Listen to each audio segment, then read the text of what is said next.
conduit son peuple haut. Il n'y avait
devant son trône. Notre thème est devant son trône.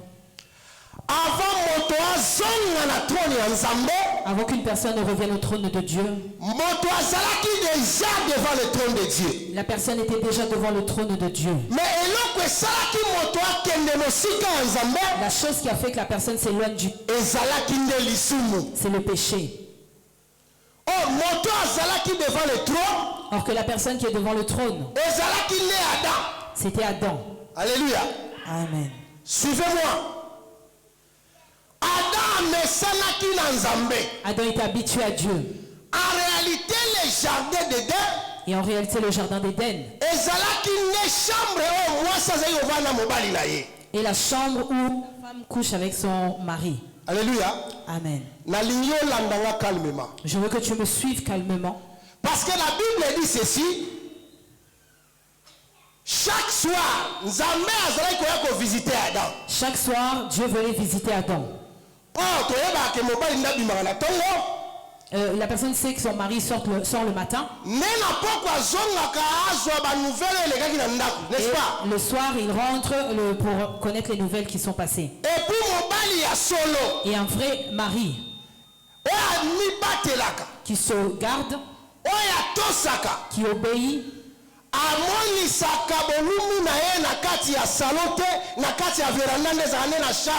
ne montre pas sa nudité n'importe où, mais dans la chambre. Ne considère pas cette nudité comme je le dis en lingala.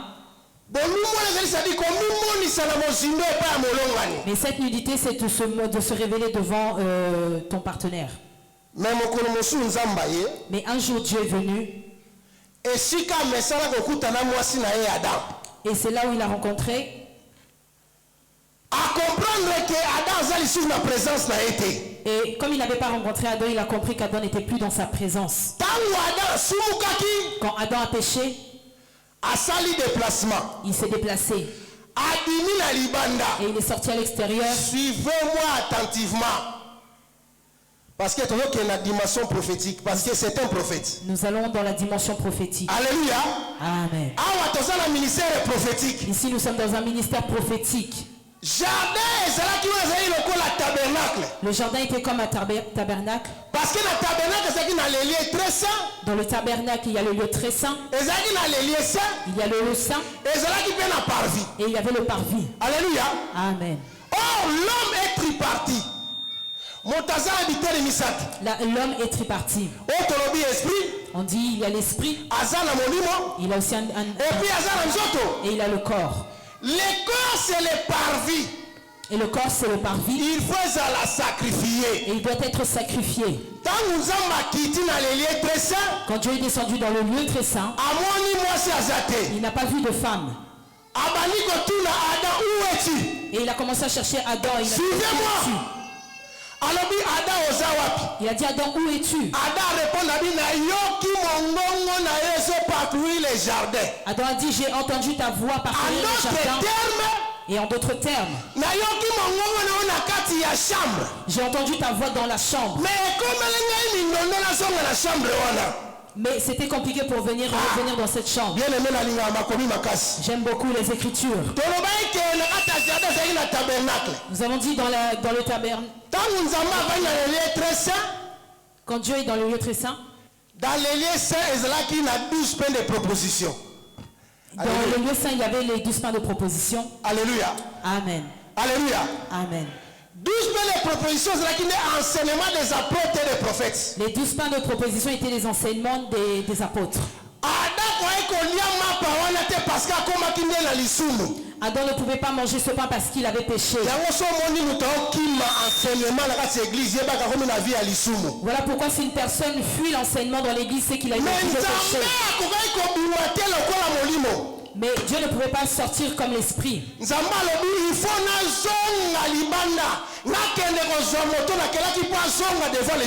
Dieu s'est dit, je dois aller le chercher à l'extérieur et pour qu'il revienne devant le trône. La Bible dit et la Bible dit quand Dieu a voulu traverser les lieux saints. Pour traverser le lieu saint, très saint. Le Seigneur porte un corps. Amen. Il doit porter un corps comme lui-même Dieu. Alati nzoto lokola moto parce que nzamba akoko bima lokola molimo te. Il a porté un corps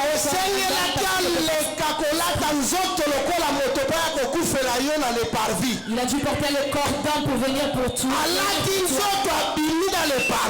Il a pris le corps et il est sorti dans le parvis. Il voit l'homme. Et il a vu l'homme. C'est là la Ebisayo.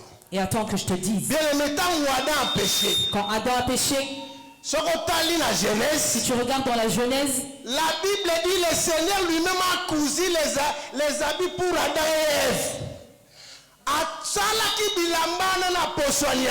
Et il a fait ses vêtements avec des... Suivez-moi très bien. Il a fait ses vêtements avec des peaux d'animaux. Or quand tu prends un animal pour prendre sa peau, ça demande la mort de l'animal. Ça demande la mort de l'animal. Amen. J'aime ça. Ça demande la mort de l'animal. Amen. C'est-à-dire le Seigneur a prophétisé pour que tu reviennes au trône. Je deviendrai semblable à toi. Je vais donner ma vie. Amen. Suivez-moi. Je vais me donner un sacrifice. Si je ne deviens pas sacrifice, tu ne reviendras pas au trône. J'aime ça. Il a dit, il faut que je revêtisse le corps comme un homme. Suis-moi bien. Il a dit, si je ne deviens pas comme toi, je ne mourrai pas. Il faut je vais mourir à ta place pour revenir à la gloire du commencement. Suivez-moi. Je veux que tu me suives très bien. Je vais doucement. Dieu est venu et il est mort. Mais remarquez, lisons un verset. Dans 2 Rois chapitre 4, premier verset à Pamba. 2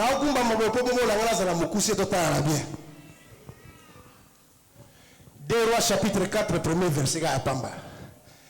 Ah, ouais, 2 Rois chapitre 4, premier verset. 1.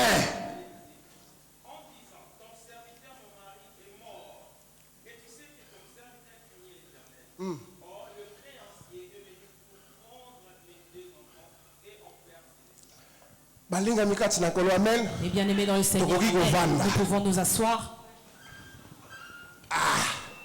Bien aimé on nous dit une femme parmi les femmes des serviteurs est venue devant Élisée et elle lui a dit ceci: mon mari, ton serviteur, craignait Dieu. Mais regarde, aujourd'hui il est mort et il a laissé des dettes. Et la dette qu'il a laissée, au lieu de chercher à prendre les choses, mais ils veulent prendre les enfants. Ce n'est pas notre sujet, mais c'est aussi un enfant. La personne qui était un serviteur, c'était Adam. Suis-moi bien. La dette que Adam a laissée devant lui, c'est la dette du péché. Alléluia. Amen. Ce péché ne pouvait pas payé en vain. Dieu a dit à Israël, si les enfants d'Israël pêchent,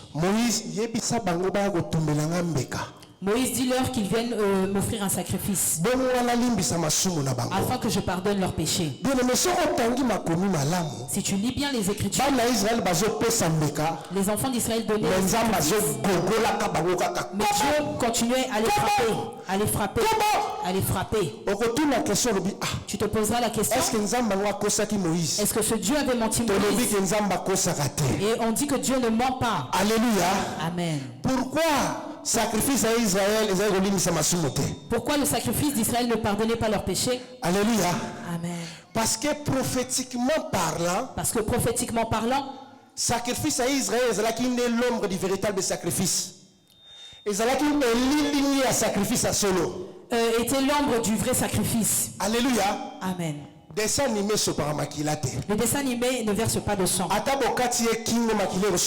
Même si vous lui coupez le cou, le sang sacrifice à Israël. et c'est ça qui était le sacrifice d'Israël. Jésus est sur la terre. Et quand Jésus est venu sur la terre, il a dit Père, tu n'as voulu ni sacrifice, tu n'as voulu ni sacrifice, ni offrande, mais tu m'as formé un corps. Amen. Alléluia.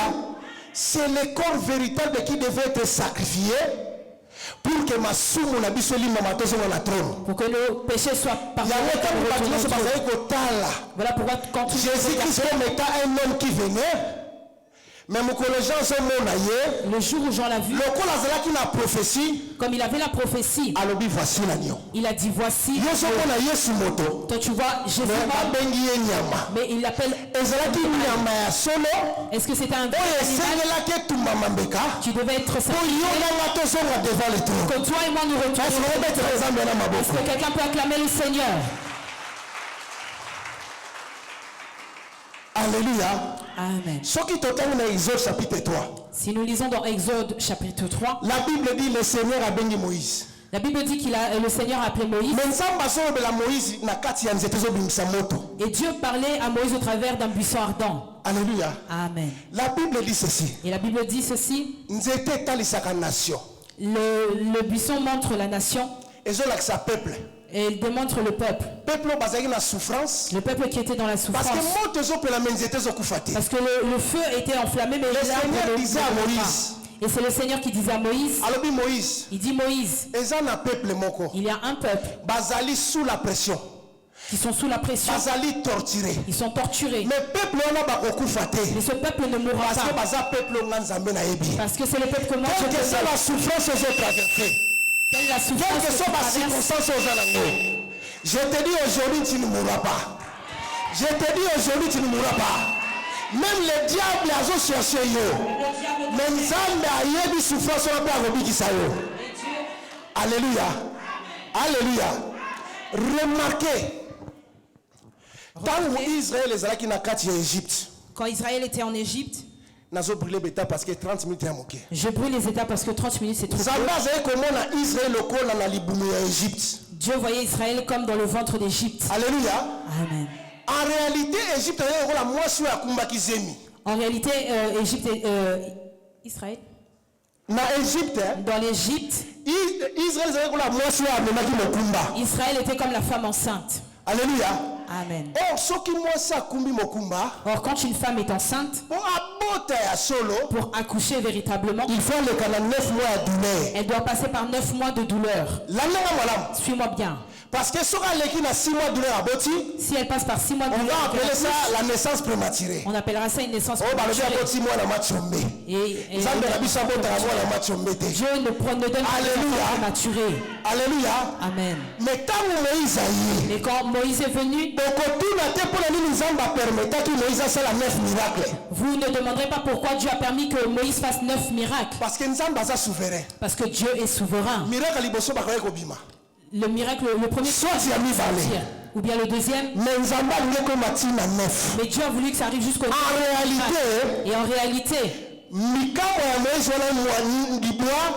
les 9 miracles de Moïse, cela expliquait les douleurs de l'enfantement de la femme. Amen. Suivez-moi attentivement, nous sommes dans les données prophétiques. Ceci montre les douleurs d'enfantement. Quand une femme va accoucher, quel que soit ce qu'elle a, elle sera toujours attachée avec son enfant ombilical. On ne peut pas le séparer. Il faut que le docteur passe le coup. Séparer l'enfant et la mère. Là pourquoi quand Israël, la chose qui les empêchait de sortir, c'était la mer Rouge. Amen. En réalité, la mer Rouge est un signe à Motolu. C'est celle qui est quand on a pas Israël et Égypte. Ils devaient se séparer pour séparer Égypte et Israël. Pourquoi quand Moïse est venu, il a pris le bâton, il a frappé. La mer Rouge est en deux parties. Et la mer Rouge s'est séparée en deux. Le cordon libre à Kotambola. Est libre de marcher. Mais vous remarquerez encore. Prophétiquement parlant, Israël traversait à sec la mer Rouge. Israël a traversé la mer Rouge. Mais ils ont traversé à sec la mer Rouge. Ils ont traversé à Israël. Mais prophétiquement, c'était le baptême d'eau. Amen. C'était le baptême. Il rentrait dans l'eau. Il la colonne de nuée pendant la journée. Il y avait une colonne de feu. La colonne de feu. Et après la colonne de feu. Le baptême du Saint-Esprit. C'était le baptême du Saint-Esprit. Quand toute personne il doit passer par deux baptêmes. Premièrement, après le baptême du Saint-Esprit. Ensuite le baptême du Saint-Esprit. Si tu le reçois, si tu ne reçois pas le baptême du Saint-Esprit, tu ne retourneras pas au trône. Voilà pourquoi j'ai dit prophète, vraiment tu as mal. Je brûle trop les étapes. Ah Seigneur. Alléluia. Amen. Je veux que vous parce que j'ai déjà ouvert le chemin. Ce n'est pas la première fois. Et ce n'est pas la dernière fois. Alléluia. Amen. Alléluia. Amen. Voilà pourquoi je me demande. La personne qui te suit. Il me suit comme une charge. L'autre, ce n'est pas toi et moi. Ah papa, l'autre, ce n'est pas toi et moi. Non, c'est une charge l'autre pour ta vie. Je veux te scandaliser maintenant. Prophétiquement, vous savez.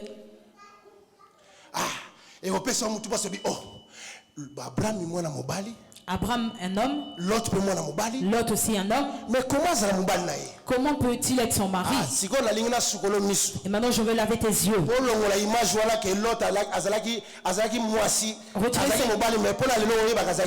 Retirez cette image que l'autre était un homme. Suis-moi bien. Abraham a boti Isaac. Abraham a eu Isaac. Isaac a boti Jacob. Isaac a eu Jacob. Jacob a boti les 12. Jacob a eu les 12. Et dans les 12, il y en avait un qu'on appelait Judas. Dans la descendance de Judas, il y a un homme qu'on appelle Boaz.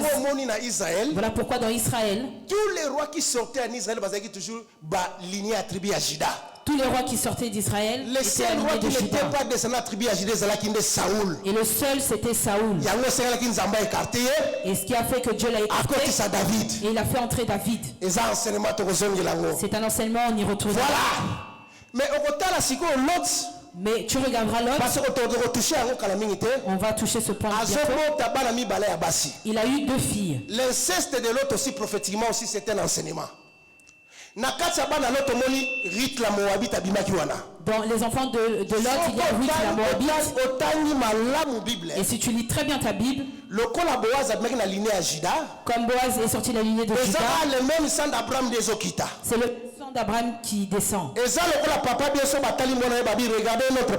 C'est comme on regarde l'enfant du prophète.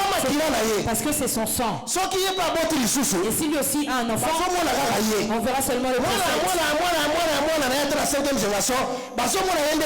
Les enfants même jusqu'à 5e génération, on ne verra que lui. Voilà pourquoi on dit que Boaz, c'est seulement Abraham. Ruth la Moabite, c'est Lot. Quand Boaz a marié Ruth, c'est comme si Abraham mariait Lot. Voilà pourquoi c'est Abraham qui intercédait pour Lot dans la Sodome et Gomorrhe. Alléluia. Car Abraham c'est l'image de notre Seigneur Jésus-Christ. Lot est l'ombre de l'église. Il est à la droite du Père. Voilà pourquoi la Bible dit qu'il est à la droite du Père. En train d'intercéder pour nous. Amen. Alléluia. Amen. Intercession L'intercession c'est pour que tu reviennes. Remarquez. Ah, j'aime ça. Remarquez encore. La Bible dit ceci. La Bible dit. Quand Abraham a vu les 2 envoyés de Dieu venir, Abraham a dit ne partiront pas comme ça. Il a commencé à parler avec eux. Ils ont dit on va tuer Sodome et Gomorrhe. Parce que le péché était de trop. Le péché sent mauvais. Quand le péché sent mauvais, on le sent jusqu'en Angleterre. Alléluia. Amen. Et Dieu était très en colère. Il a dit non. J'envoie mes 2 envoyés qu'ils aillent tuer Sodome et Gomorre. Abraham a intercédé. Il a dit il y a 50 qui manquent.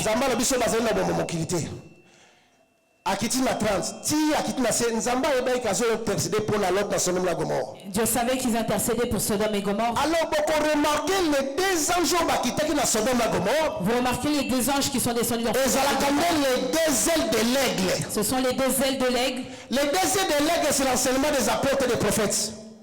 Alléluia. Amen. Les papous vont regarder la loi. Une aile, c'est la loi. Parce que la loi, c'est la loi qui frappait et tuait. Mais pour nous amener. Voilà pourquoi. C'est-à-dire qu'il voulait frapper. Il voulait frapper. Et puis, et nettoyer ce. Mais remarquez dans Sodome et Gomorre. Il y avait seulement un juste qui était Lot. Les 2 personnes ont dit Lot. Tu dois sortir de ce pays. Parce qu'en réalité, Sodome et Gomorre, c'est la ressemblance du monde. Si aujourd'hui Dieu ne frappe pas le monde, parce que toi et moi, l'église de Dieu, nous sommes encore là.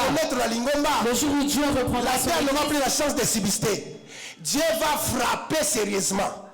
Alléluia. Amen. Alors, le Seigneur a dit au travers d'envoyer. Et Dieu a dit au travers de ses envoyés. Il lui a demandé qu'il le fasse sortir.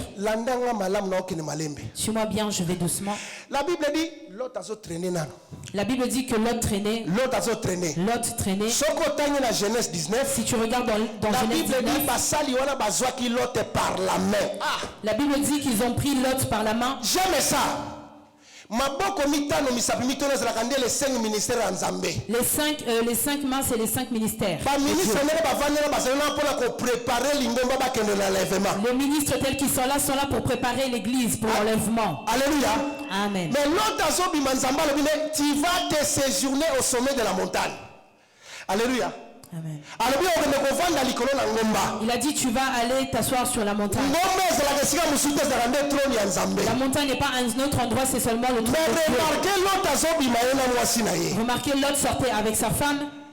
Ils sont tous sortis. Mais nous constatons une chose. Seul Lot et ses 2 enfants sont allés. Mais sa femme est restée le bloc de sel. Alléluia. Amen. Sa femme est restée un bloc de sel. Dans les Écritures, le pourquoi de la chose. La chose qu'on appelle dans la Bible le pourquoi de la chose. Vous allez comprendre la chose qui est la ressemblance de ce qui est l'enlèvement. Celui qui va s'asseoir au trône de Dieu.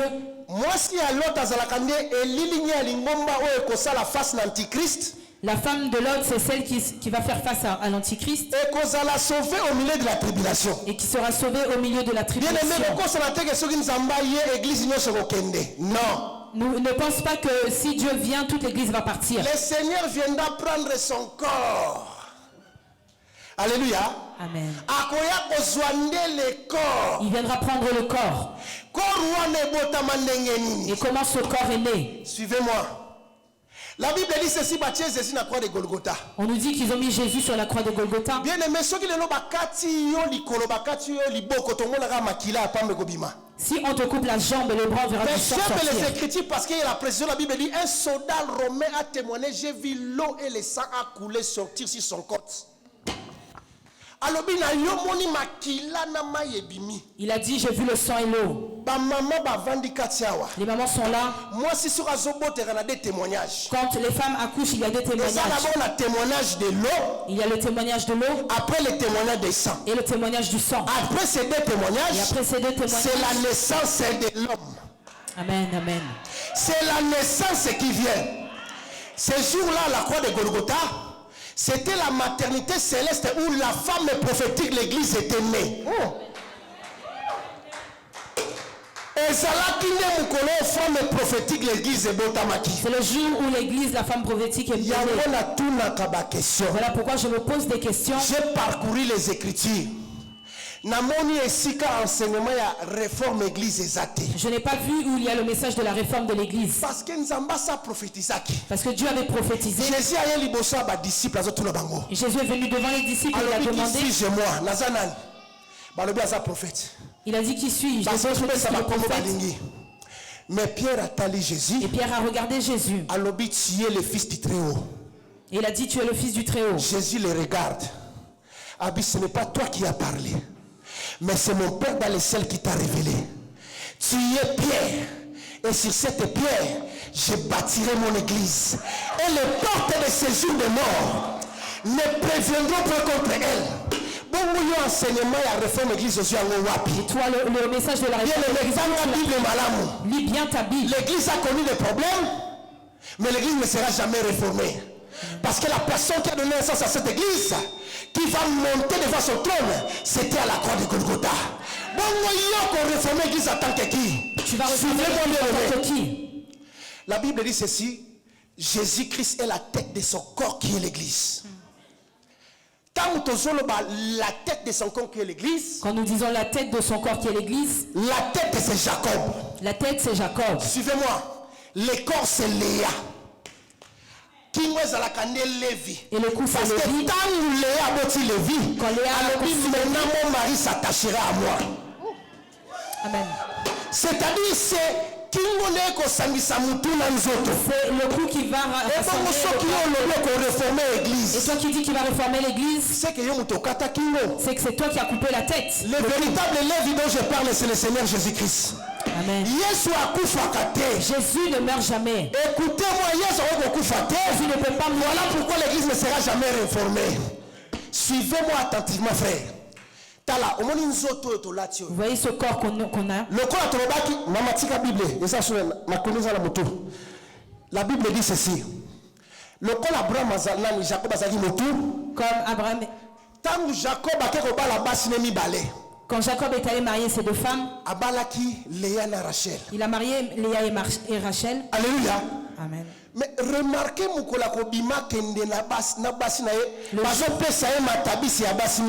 jour où il devait sortir avec ses deux femmes, on lui en a ajouté deux autres. J'aime ça. On lui rajoute deux autres femmes. En réalité, ces deux femmes, Rachel et Léa, la loi et la grâce. C'est elle qui montre la loi et la grâce. Parce que quand Jacob est venu, le travail qu'il a fait pour la Rachel. Le travail qu'il avait d'abord fait, c'était pour Rachel. Et au moment de dormir, au lieu de donner Rachel, ils ont donné Léa. Ah, suivez-moi bien. Bien aimé, moi si la femme avec qui tu es tout le temps. Le matin, c'est le jour que le Seigneur a appelé Israël à la montagne pour appeler à Moïse Mibé qu'on la loi. Donc, c'est la l'ombre d'Israël.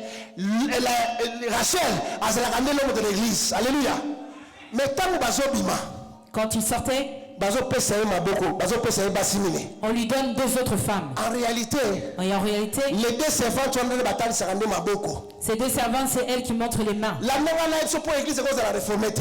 Oui, suis-moi bien parce que l'église ne peut pas être réformée. Pour que tu te laves, pour manger, c'est les mains qui doivent faire ce travail. Toute chose que tu dois toucher, c'est tes mains qui vont le prendre. Mais les mains et les jambes attendent seulement l'ordre d'une personne. L'ordre vient de la tête. Tel tu te mets debout tel que tu pour toucher l'os, c'est la tête qui va commander. Remarquez, écoutez. La Bible dit ceci, la Bible dit que le corps n'est pas seulement les mains et les jambes. Dans le corps, nous voyons la poitrine. Nous voyons le ventre. Nous voyons le dos. Le dos dans le corps et le Moïse. Parce que Moïse a dit à Dieu. Il a dit, Dieu, révèle-moi que je vois ta visage. Et Dieu a dit, je vais passer le serment. Tu ne me verras que de dos. Or, les dos de Dieu représentent l'aveuglement d'Israël qui est la loi de Moïse. Alléluia. Amen. Alléluia. Amen. Tolo. La poitrine, c'est la nourriture du sacrificateur. Parce que quand il tuait le bélier, ils vont donner à tout le monde pour qu'il mange. Mais le souverain sacrificateur, et le souverain sacrificateur, on lui donnera. Pourquoi on va lui donner la poitrine? Parce que la poitrine, c'est le lieu du sacrifice. Voilà pourquoi quand ils avaient fait le vêtement d'Aaron, la Bible dit ceci, les 12 pierres d'onyx. La Bible dit que devant son trône on a mis les 12 pierres d'onyx. Et c'est un sacrifice. Parce que c'est un sacrificateur qui dans le temple pour le sacrifier.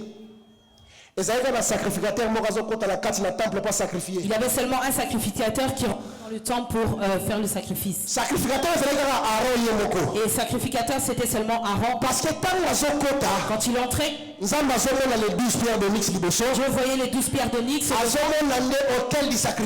il voit l'autel du sacrifice. Et Aaron apparaissait comme le sacrifice. Il a fallu rebâtir l'autel avec les 12 pierres qui étaient sur la poitrine d'Aaron. Alléluia. Alléluia. Donc, on pousse à la libération à trône Nzambe. S'approcher du trône de Dieu. Tu dois avoir un sacrifice. Ce sacrifice que tu feras, c'est ta prière. C'est la prière. Parce que la prière est la seule véritable force. Amen. Alléluia. Amen. Il ouvre le trône de Dieu. Voilà pourquoi, tant que l'homme a péché dans le jardin, quand l'homme a péché dans le jardin, quand l'homme a péché dans le jardin, Dieu l'a chassé. Ils ont fermé le jardin avec les chérubins. En d'autres termes, Dieu a placé un voile. Et nous avons eu l'impossibilité d'arriver au mais le jour que le cri de guerre a été prononcé à la croix de Calvaire, le jour où le cri a sonné à la croix de Golgotha, la Bible dit la Bible dit que le rideau s'est déchiré de haut en bas. C'était le jour que Dieu nous a donné l'accès véritable de rentrer devant son trône. Amen. Alléluia. Amen. Alléluia. Amen. Alléluia. Amen. Que Dieu nous bénisse. You are great, yes, you are Holy One. Walked upon the sea, raised the dead.